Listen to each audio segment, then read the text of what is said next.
Cuaca ekstrim dengan curah hujan yang tinggi menyebabkan amblasnya sebagian ruas badan Jalan Nasional Takengon Blang Kejeren terganggu. Saat ini jalan lintas Takengon Blang Kejeren sudah dapat dilalui.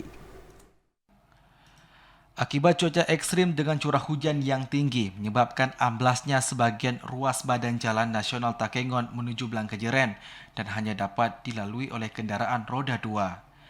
Kejadian ini terjadi di kilometer 74, tepatnya di Dusun Ketapang, Kampung Owak, Kecamatan Linge, Kabupaten Aceh Tengah.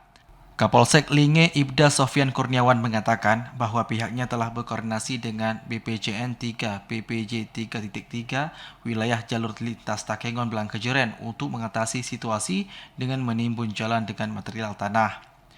Kini jalan lintas ini sudah dapat dilewati oleh kendaraan roda 2 maupun roda 4. Tadi pagi sudah berkoordinasi kepada unsur terkait yaitu BPJN 3, PPK 3.3 wilayah jalur lintas Takengon Blang Kejeren untuk mengatasi situasi ini. Jadi tindakan kami dari Polsek Linge melaksanakan kegiatan pengaturan arus lalu lintas mulai dari titik Burlintang sampai dengan titik yang kami anggap rawan bencana alam yaitu longsor ataupun rawan kecelakaan. Pihaknya akan terus melakukan pengamanan jalan dengan memasang tanda garis polisi di lokasi yang rawan dan memberikan peringatan kepada pengguna jalan untuk selalu berhati-hati. Dari Takengon, Aceh Tengah, Mutia TVRI melaporkan.